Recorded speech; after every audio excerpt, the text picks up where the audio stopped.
Comment Adam et Ève ont-ils procédé pour se multiplier sur la terre, sachant qu'ils n'ont eu que des garçons, 3 garçons, Caïn, Abel et Seth?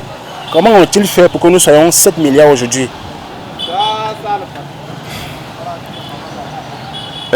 Concernant cette question, le domaine de la multiplication,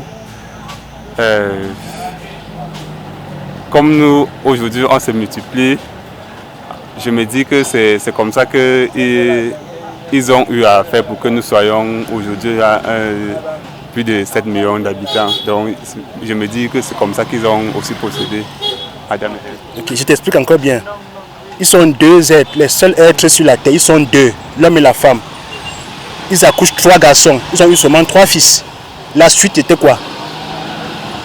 Bon, là, je ne sais quoi vous dire. Si ils ont eu seulement 3 garçons. La Bible nous dit qu'ils ont eu 3 garçons, c'est ce que la Bible nous révèle. Et on s'en tient à la Bible. Alors selon toi, comment ils ont procédé pour que nous soyons aujourd'hui 7? Comment ils ont procédé déjà pour la suite? Vous savez que concernant ce domaine, c'est polémique, puisque même la science va à l'encontre de ce que la Bible dit, puisque la science nous dit que l'homme est quitté du Saint-Banger pour arriver à cet état qu'il est.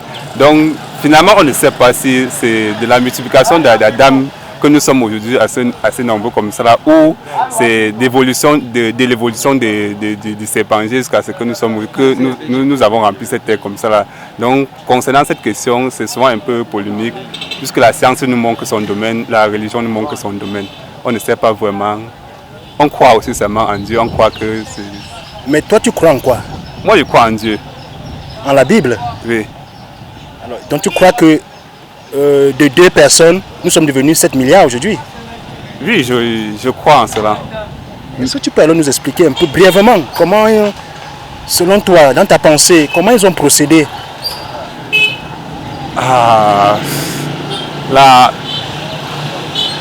vous savez, il y a certaines choses qu'on dit que il faut croire sans avoir vu.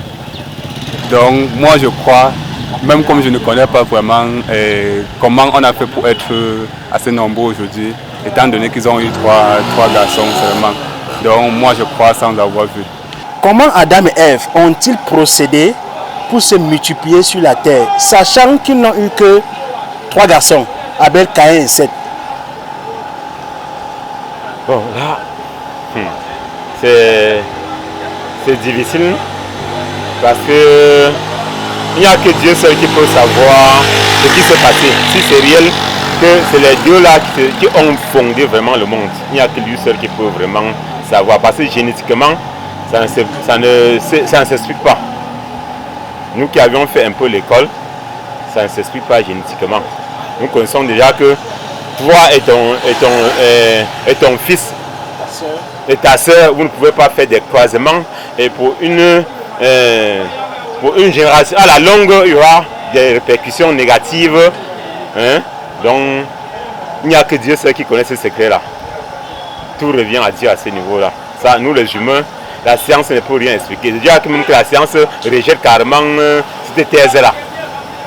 Ils ont plutôt la thèse de l'évolution de l'homme à partir des autres, de l'animal, en un mot.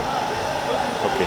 Ça veut dire que selon vous, l'origine de l'humanité, d'après ce qui est écrit dans la Bible, n'est pas correcte?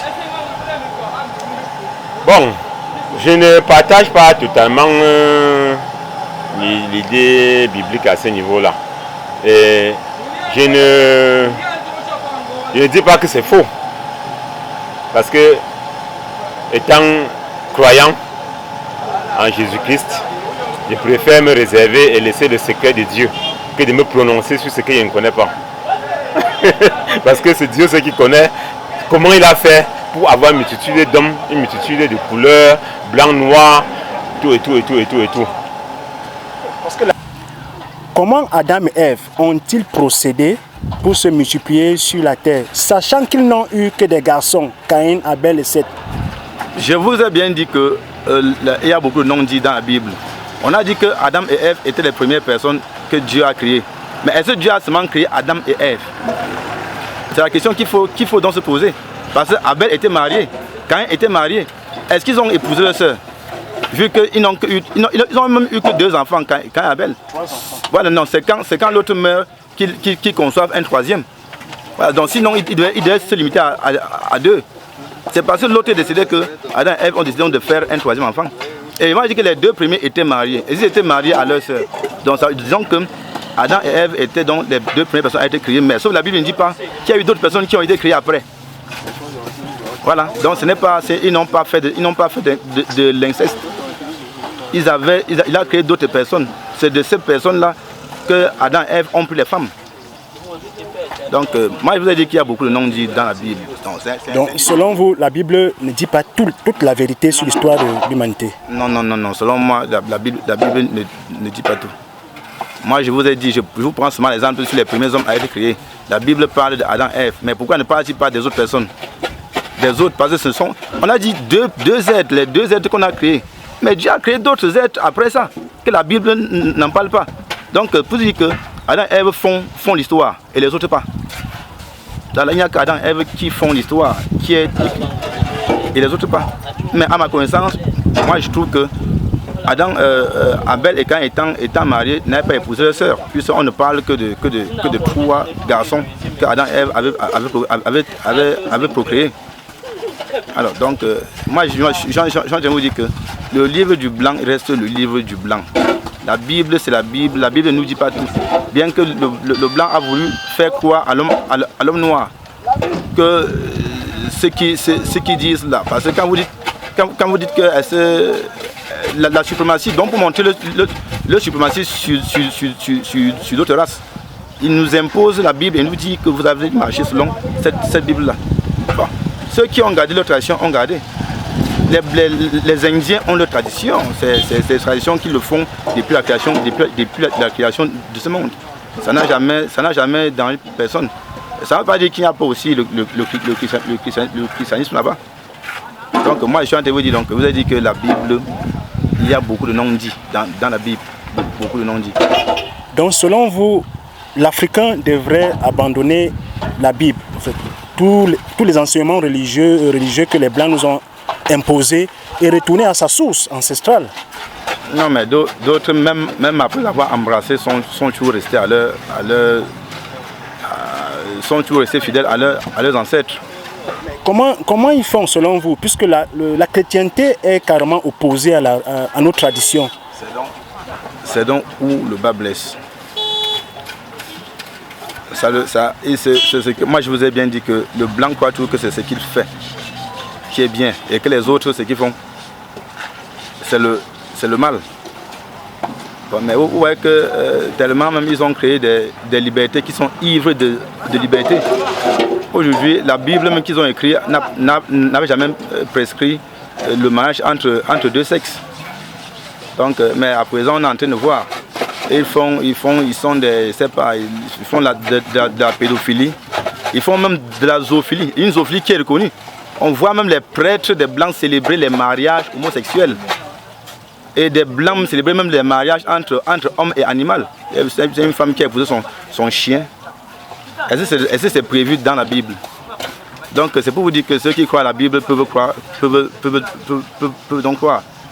Mais il y a certaines pratiques que les blancs font qui vont à l'encontre de la Bible. Et ils ne doivent donc pas critiquer nos croyances. Parce que nous sommes nés, c'était là. Donc ceux qui peuvent perpétrer le font.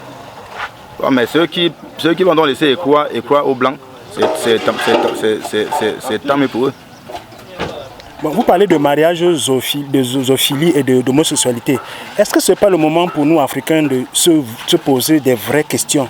Est-ce que la Bible que les Blancs nous ont présentée étant comme la parole de Dieu qui interdit l'homosexualité et qui est pratiquée chez eux, et ce sont eux les premiers à vouloir l'imposer à d'autres peuples, sachant que Dieu a eu à détruire le monde pour l'homosexualité, est-ce que ce n'est pas l'occasion pour nous de se demander est-ce que ce qui est raconté dans la Bible est vrai? Est-ce que le déluge, la destruction, Sodome et Gomorrhe, est-ce que c'est des phénomènes qui se sont vraiment passés? Pourquoi les Blancs ne prennent-ils pas peur en faisant la promotion de l'homosexualité, pourquoi n'ont-ils pas peur que Dieu se mette en colère eux-mêmes? Pourtant, ils sont les premiers. En fait, c'est à eux que Dieu s'est adressé et non à nous. Pourquoi ne prennent-ils pas peur? C'est toi qui crois qu'ils ne prennent pas peur. Et ça, c'est que d'autres le font et d'autres pas. Il y a quand même ceux-là qui ont encore la crainte de Dieu. Et c'est les blancs. Vous voyez qu'on fait ça en général, mais vous allez voir qu'il y a des blancs qui ne le font pas. Voilà Poutine aujourd'hui qui est comme un seigneur de la guerre, qui a dit que tant qu'il vivra, il n'y aura pas d'homosexualité en Russie. Bon, du moins de façon officielle. Il a dit que si nous existons sur ce monde, c'est qu'il y a eu une femme et un homme. Donc il n'en est pas question qu'il légalise l'homosexualité dans son pays. Bon, ben, d'autres le font. D'autres le font. Ça va à l'encontre de la Bible n'a jamais précisé cela. Donc c'est juste ce qu'ils font là qui va à l'encontre de la Bible. Donc pour dire que je ne peux pas critiquer la Bible à ce niveau, puisque la Bible n'a jamais précisé cela. Ce sont eux qui vont à l'encontre de la Bible. Donc, voilà tout ce que je peux dire. Ok, merci monsieur pour vos réponses. C'est moi qui vous remercie.